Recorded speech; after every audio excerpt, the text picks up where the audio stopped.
This is Michael Frost for SPCE 638, and this is my philanthropic project proposal. Um, Starting off, the community needs. The number of children with ASD diagnosis is growing, and some of these children do end up in public schools.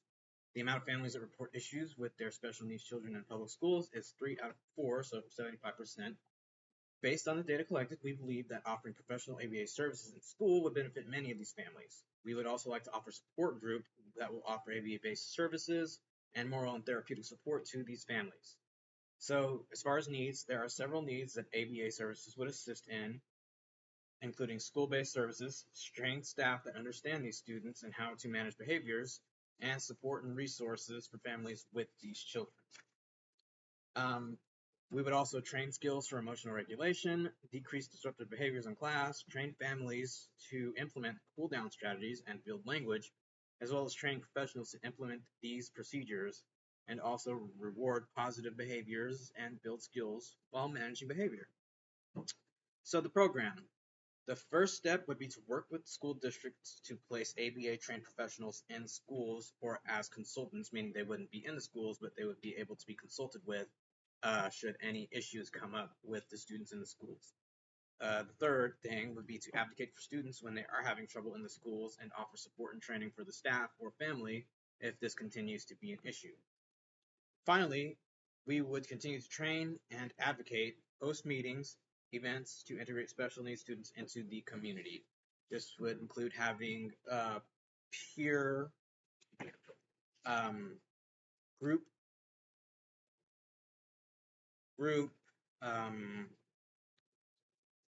get-togethers with peer modeling, where the peers will be able to model positive social behaviors, including positive language skills that the students with ASD would be able to look at and interact with and kind of see how these positive interactions should go. For mapping stakeholders, the first that we have is the educators, the school administrative staff, the teachers. The role they would play would be to oversee the day-to-day operations of the school, including the ABA implementation in there, alongside the ABA professionals in the school. This would include collecting data, working with the professionals. These individuals would have a high influence in the community, with their support being through partnership. The other stakeholders would be the families. The families will be responsible for advocating for each other as well as their own children. They will offer support as well as training and build relationships with each other.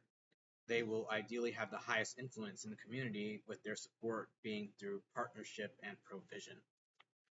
The other stakeholders here will be the ABA professionals. These individuals will be responsible for training families, educators, and peers.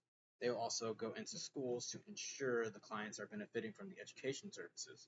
They will have a moderate influence on the community, with their support being through service provision.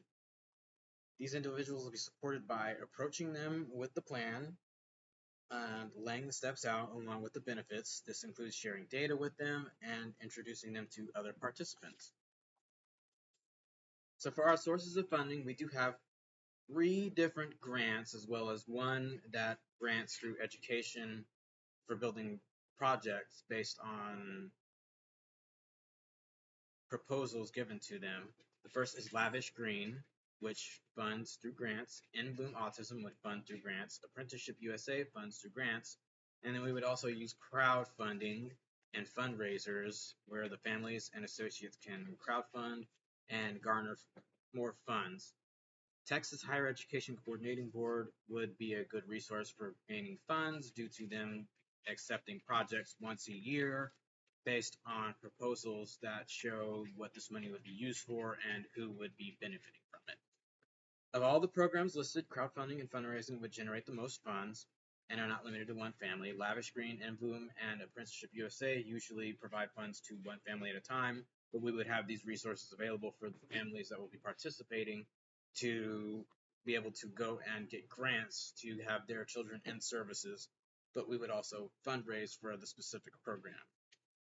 We would have venues that host events where we would have different tiers of funding support from $10 to $1,000. We would collect all the money, and it would be used to support the program and potentially pay staff to work directly with the program. For the higher ed autism grant and sustainability, eligibility centers on families intending to provide ABA treatment to their children, providing ABA training to BCBAs and teachers, and research and development of intervention models.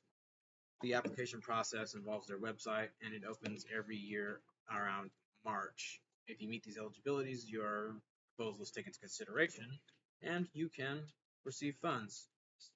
In order to sustain finances, we will continue to hold regular fundraising events to maintain long-term funding. We will also seek out partnerships with the school district in order to acquire funding from them, provided our methods produce results, which will be backed with data.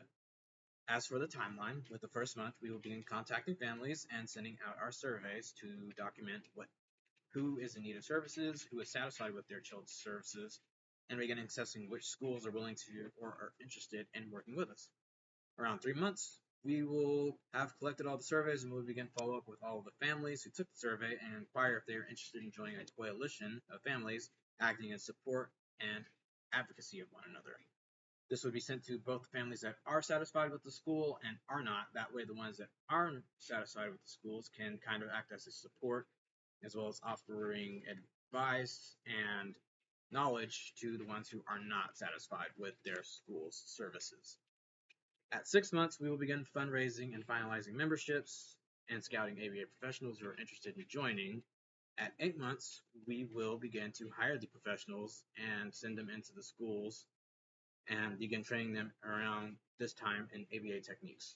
At 9 months, we will start training teachers in ABA strategies, as well as connecting them with the professionals that will come in and work with them. At around 10 months, we will have a meeting where we will discuss who will be working where, the kinds of data that will be collected, as well as the criteria that needs to be met for services to either relax or cease altogether.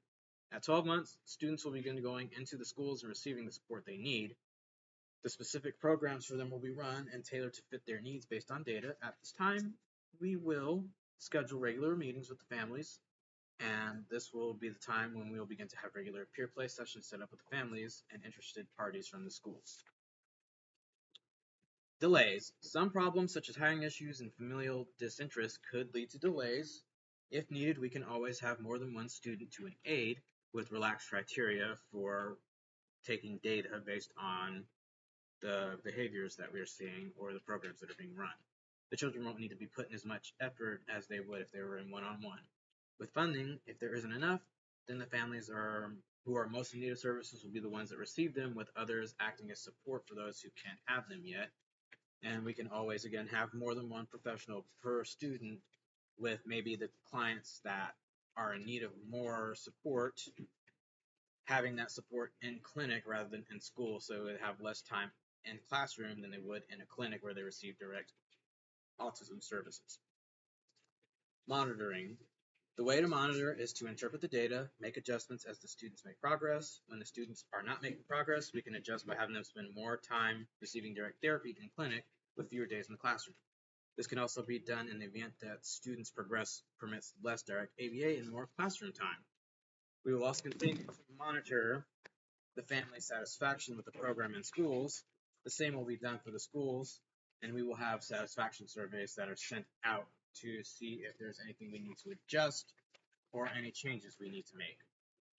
If feedback indicates the need for adjustment, we will make adjustments. We will also give breaks, shift staff so that they're working with different clients, and if funding becomes an issue, we will probe for volunteers or internships to kind of take that workload on so that it's not all on one distinct group.